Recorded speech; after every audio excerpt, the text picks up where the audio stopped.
Oh, hello! Today we are talking about anticipated releases for the rest of 2021. I have to say, I don't know. I'm assuming that this is leftover weirdness from 2020, but I feel like the release schedule for 2021 has been really chaotic.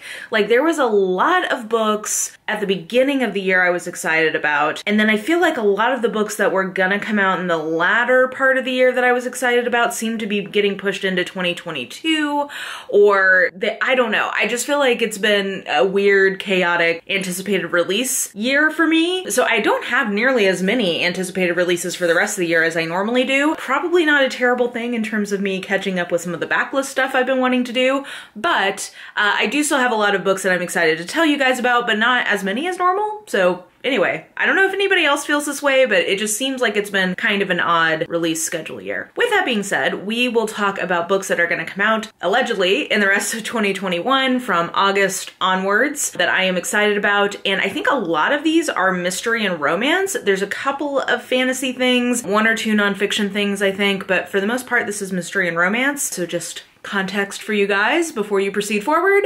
And with that being said, let's dive into August. I'm gonna try to go roughly in order of release dates. Alrighty, so there are 3 things on August 3rd that I am looking forward to, or that I've already read. One is Bullet Train by Kotaro Isaka, and this is a thriller, like an action-adventure thriller in translation from Japanese, where it has been a big hit, and I believe that this is going to be a big adaptation with Brad Pitt in the next year or two. And I have read this one already. I will tell you that it wasn't my personal favorite because I feel like the non-spoilery thing I can tell you is that I think it will make a very good movie. It's very cinematic and it didn't quite work for me as a book, but if you are looking for sort of like an absurdist action-adventure thriller on a train with like assassins and stuff, this I think is pretty fun, and I could see this being a good sort of like summer vacation read kind of thing. Then we have Say Goodbye by Karen Rose, which is the 3rd in her Sacramento trilogy, and this trilogy has been all about a cult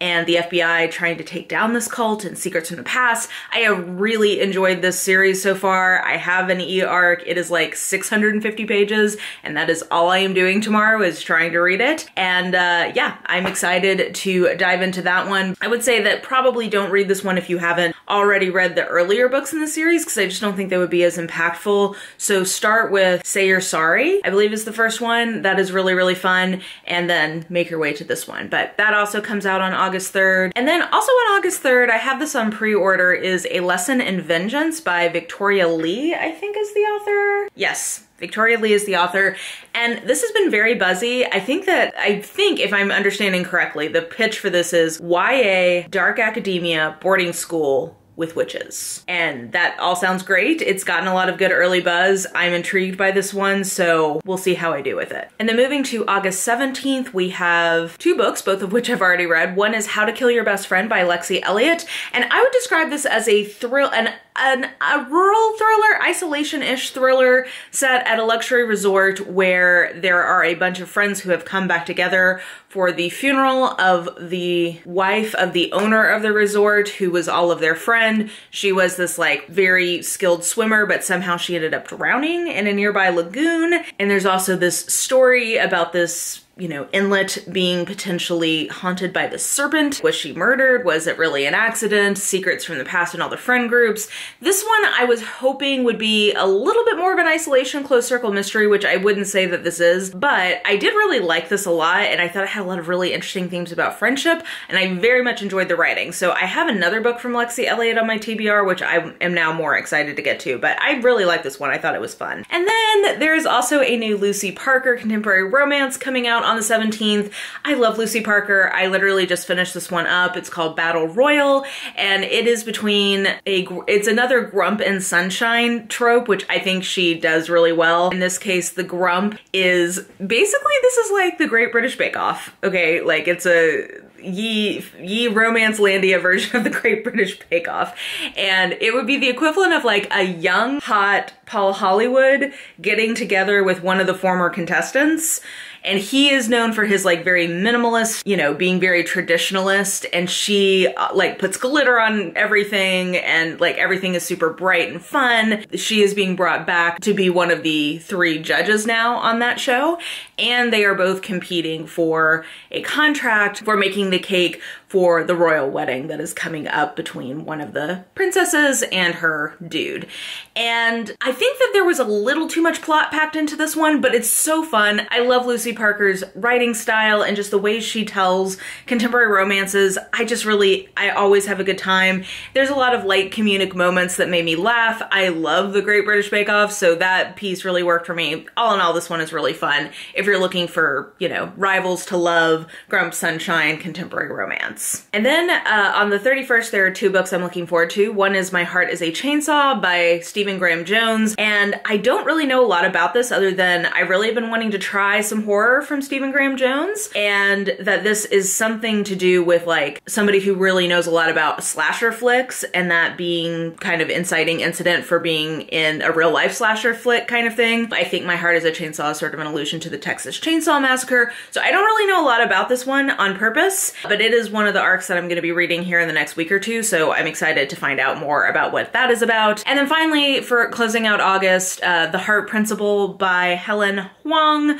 which is the 3rd in her Kiss Quotient series. I really love the way that Helen Huang tells a story. Her books have never been 5-star for me. They're always 4-star, the 2 that I've read so far in this series. I am hopeful that this may be my first 5-star pick from her, because the hero of this one is the cousin of the last hero we had in the series. He was also the best friend of the hero in the first book, and I just really love him, so I'm excited to get his story, like have a whole book with him. So I'm hoping that this one is the one that like fully I just love with my whole heart. So I'm excited for that. That comes out on the 31st, and that's another arc I'm gonna be reading here soon. Okay, moving into September, there's a few on the 7th. So first we have The Hawthorne Legacy by Jennifer Lynn Barnes. That is the sequel to The Inheritance Games by Jennifer Lynn Barnes, which is a YA kind of mystery thriller type book. I actually haven't gotten to The Inheritance Games yet, but I really need to make that a priority because I'm assuming I'm really gonna like that, and then I'm gonna wanna continue on with this second book in what I believe is gonna be a trilogy. Then we have Portrait of a Scotsman by Evie Dunmore, which is a historical romance, and this is one where I think that they have to get married kind of a thing, like marriage of convenience slash like they get found together or something and have to get married. Basically, I really love that trope, and I read the first book out from Evie Dunmore and thought that the writing in it in particular was very nice. So I'm hopeful that this is gonna work pretty well for me. So yeah, that one is on my radar. And then also on the 7th is one called Rock, Paper, Scissors by I think Alice Feeney? Yes, Alice Feeney. And this one sounds like an isolated close circle mystery thriller because it is a couple who is going on sort of like an anniversary weekend to a remote cabin in Scotland trying to sort of like save their marriage-ish kind of a thing. And then I think murder ensues. So I've heard some really good early buzz for this one and I'm excited for it. Editing me popping in because I always forget the in-depth series when I'm doing these. I don't know why. I need to get better about making note of their dates, but I'm also excited because on September 7th, Forgotten in Death, which is the 53rd book in the In-Depth series, also comes out. So definitely anticipating that. I have it on pre-order. Then we move on to September 14th. So first, The Love Hypothesis from Ali Hazelwood. I'm not gonna give you my full spiel about this yet, but this is definitely my favorite romance I've read so far this year. It is just all my trope candy and the writing is really, really good. I believe that this is a debut, if I'm not mistaken, and I will certainly read more from this author because I thought the writing in particular was very, very nice. It is it's just all of my trope candy in one book.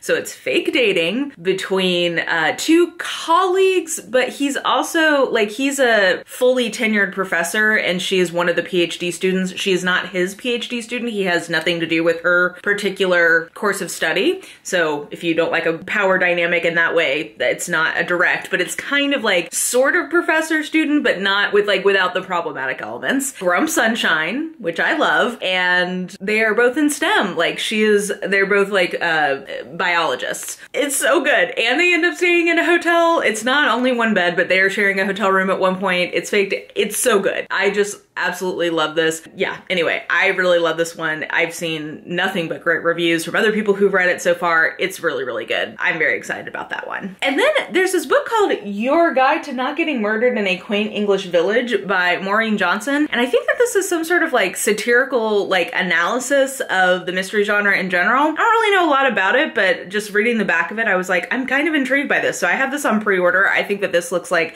a lot of fun if you are somebody who also really loves just murder mystery stuff. And then we have A Lot Like Odes by Alexis Daria, which is the next book in her series kind of around this telenovela that we encountered in the first book in the series, which was You Had Me at Hola. This cover is gorgeous. And yeah, I'm excited to keep going in this series. I think that these are kind of like somewhat childhood lovers or like crush, and now they're reuniting after a lot of years. I've heard that this one's pretty steamy, so I'm down for that. And yeah, this comes out on the 14th, so excited to get to this. Also in September is White Smoke by Tiffany D. Jackson, which is a YA fantasy book that is being described as The Haunting of Hill House meets Get Out.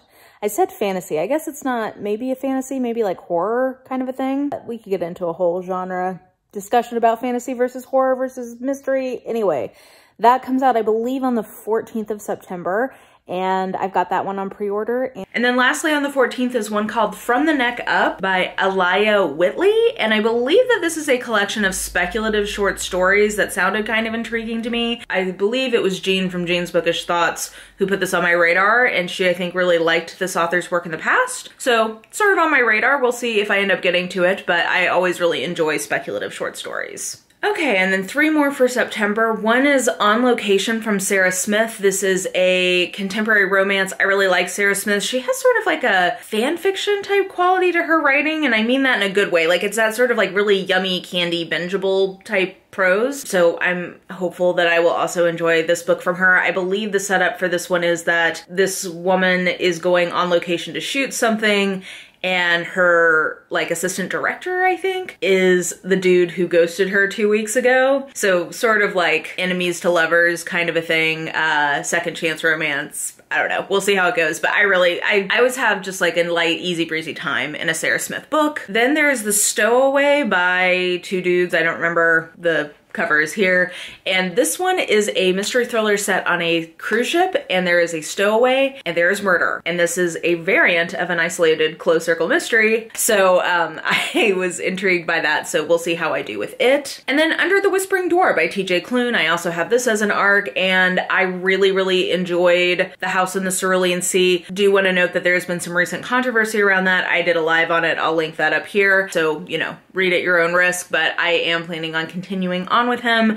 And I actually don't really remember what the setup for this one is, but I just really love his actual writing, so the setup is somewhat immaterial to me. Okay, and then a bunch of contemporary romance picks here in October. So first we have A Holly Jolly Diwali by Sonia Lally, and I actually don't remember what the setup. I think that this is like a fake boyfriend bringing home to your family for a holiday kind of trope, but instead of Christmas, it's Diwali. So I thought that that would be a fun, I enjoy seeing holiday romances that are not just Christmas. I mean, I love Christmas romances, but just generally holiday romances are something I like, so I was very intrigued to see one with a different holiday in question. Then the X Hex by Erin Sterling is like witch related romance, and I think the setup for this one is both of these, by the way, coming out on October 5th. The X Hex, I think the setup is that the witch in question got her heart broken years ago. Dude comes back into town, but she put a curse on him, and now things are happening in the town. So I guess technically speculative romance, but like in a contemporary setting. I don't know, I just thought that sounded really kind of like just fun and cute, especially for October. That seems like it'll be a fun one. Editing me again, I forgot to mention that Rick Riordan has a new book coming out.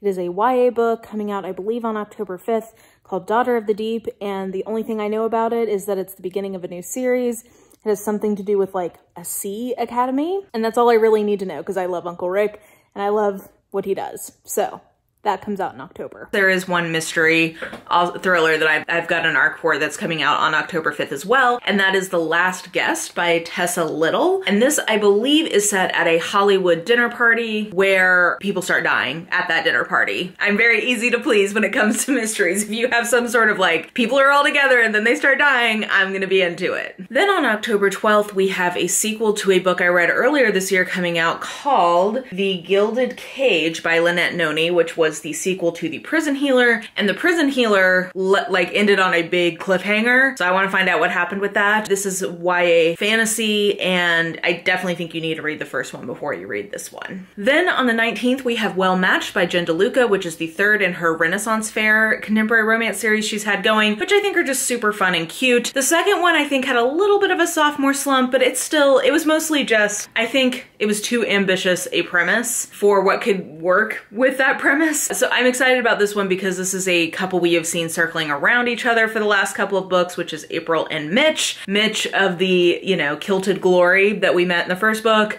and April, who is the sister of the heroine in the first book. So I think that this is going to be really fun. I have this one on my e-reader and I'm excited to get to it. Then on the 26th of October, we have a Holly Jolly Cowboy. So we had Holly Jolly Diwali, and then now we have Holly Jolly Cowboy. Holly Jolly Cowboy is by Jessica Clare, which is a pen name for Ruby Dixon, who you guys know is my absolute queen. I also really love her contemporaries under that name. The cowboy thing isn't always my favorite, but really these have been mostly just like small town romances. And so yeah, a cowboy story, Ruby Dixon / Jessica Clare. I'm into it. And then rounding out October, we have All the Feels by Olivia Dade. I really, really enjoyed, spoiler alert, from Olivia Dade last year, and this is the sequel. We saw, basically these are the two best friends of the couple in the first book getting together. We're also still in the world of like fan fiction and cosplay and all of that, so I think that this will be really fun, and I'm looking forward to getting to that on the 26th. And then November anticipated releases are 100% nonfiction. So first we have Entertaining Race, Performing Blackness in America by Eric Michael Dyson. And this is about the relationship of Black culture being appropriated into the mainstream media. I just think that this sounds really interesting. I know this author has previously had a very well-received book called, I think, Locking Up Our Own, about the policing of Black people in America. So I think that this will also be a very thoughtful nonfiction pick. Then that was the 2nd of November. On the 16th, there's one called How the Other Half Eats, The Untold Story of Food and Inequality in America by Priya Fielding Singh. And I think that this is basically about the fact that America is one of the richest countries in the world, and yet we have an astonishing and really deplorable number of people who do not have enough to eat, and kind of just exploring why that is. So that will be a fun one, but I think an important read. Probably that will be one of my nonfiction November picks. And then lastly, also on the 16th, is How to Be Heard by Roxane Gay, and this is her nonfiction book about writing. So I love Roxane Gay. She is my second favorite currently writing author, and this is a topic I'm also interested in, so can't wait for that. And then finally, I just have one for December right now, which is The Love Con by Sarisa Glass, and that comes out on December 14th. And this is one with a gal who is going on a reality show competition thing for cosplay, and one of the challenges is that you need to do cosplay for your partner, but she doesn't have a partner, so she's gonna use her best friend who, you know, probably definitely has the hots for her, and so they're gonna be fake dating, and it's friends to lovers, and it's cosplay. Like, it's, again, just this has so much of my trope candy in it that, like, yeah, no duh, I'm excited about this one. So that comes out on the 14th, and that is the only thing I have tracking for the December release month. So that's it. I know that was still not an insignificant number of books, but I just feel like not nearly as many as I normally have. So guys, let me know if any of these sound good to you, if there are other releases I didn't mention that you're excited about, and or if you also feel like this has been a weird year for new releases. I don't know. Let me know in the comments below. But yeah, I think that will do it for me. So if you enjoyed this video, please like, subscribe, follow me on the social medias if you are so inclined. I have all that information listed in the description box below, and I think that will do it. I hope you're having an absolutely lovely day today, and I will just talk to you soon. Bye!